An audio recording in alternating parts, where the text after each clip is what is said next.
Hi friends, welcome to Theni Latha's kitchen.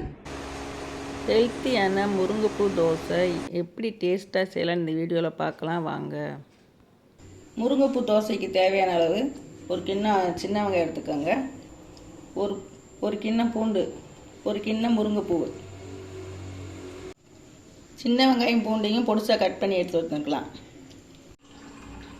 முருங்கைப்பூ தோசைக்கு வெங்காயம் பூவெல்லாம் எடுத்து வதக்கலாம். அதுக்கு 2 ஸ்பூன் எண்ணெய் ஊற்றிக்கிடுவோம்.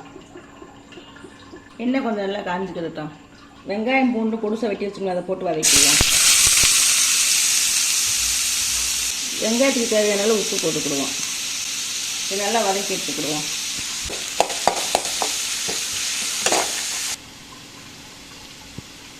முருங்கைப்பூவை நல்லா ஆஞ்சி வச்சுருக்கேன். இதை அலசி போடணும். நல்லா அலசிக்கிடுவோம்.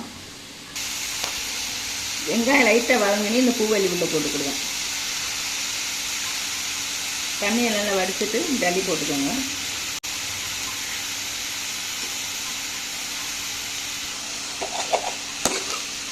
நல்லா வதக்கி எடுத்துக்கிடுவோம். உப்பு ஏற்கனவே கொஞ்சம் போட்டனால அதே சரியாக போகும், அதனால் இந்தளவு போதும்.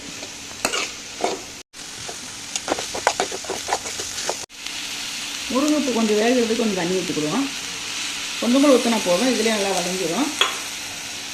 கொஞ்சம் வேகமாகவும் வதங்கும். நல்லா இருக்கும் சாப்பிட்றதுக்கு. அதுக்காக லைட்டாக தண்ணி ஊற்றி செஞ்சுக்கோங்க. முருங்கைப்பூ வெங்காயம் நல்லா வதங்கிருச்சு. உப்பு போட்டு வதக்கினால இது அப்படியே ரச சாப்பாடு நல்லா சாப்பிட்டுக்கலாம். ஆனால் இப்படி குழந்தைகளை இது விரும்பி சாப்பிடாதுங்க. அதுக்காக நம்ம தோசையில் போட்டு கொடுத்தா நல்லா விரும்பி சாப்பிடுங்க. இப்போ சட்டி நல்லா காஞ்சிட்டு தோசை ஊற்றிக்கிடுவோம். கொஞ்சம் ஊத்தாப்பமானே ஊற்றிக்கோங்க. 1 ஸ்பூன் முருங்கைப்பூவும் வெங்காயம் வதக்கி வச்சுருக்கோம், அது மேலே போட்டுக்கிடுவோம். போட்டுக்கோங்க. உங்களுக்கு எவ்வளோ தேவையோ அந்த அளவு போட்டுக்கோங்க. தோசைக்கு 1 ஸ்பூன் எண்ணெய், கொஞ்சோண்டு மிளகுத்தூள் மேலே தூவி விட்டுருங்க.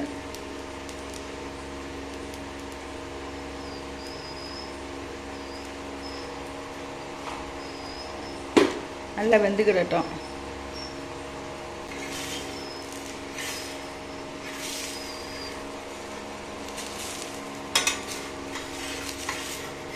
நல்லா வெந்தனி பரட்டி விட்டுக்கோங்க. எந்த பக்கம் நல்லா வேகட்டும். லேசாக தடவி விட்டுக்கோங்க.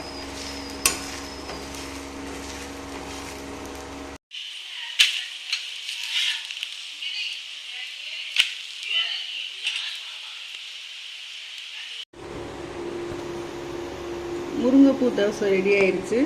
அப்புறம் மல்லி சட்னி ஆச்சோம்னா அதை எடுத்து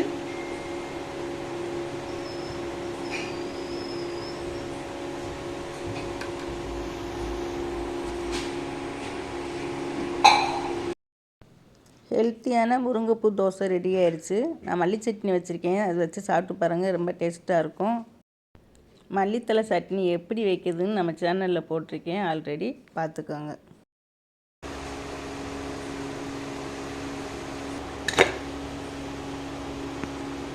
இந்த வீடியோ பிடிச்சிருந்தா லைக் பண்ணுங்கள், ஷேர் பண்ணுங்கள், சப்ஸ்கிரைப் பண்ணுங்கள். தேங்க்யூ.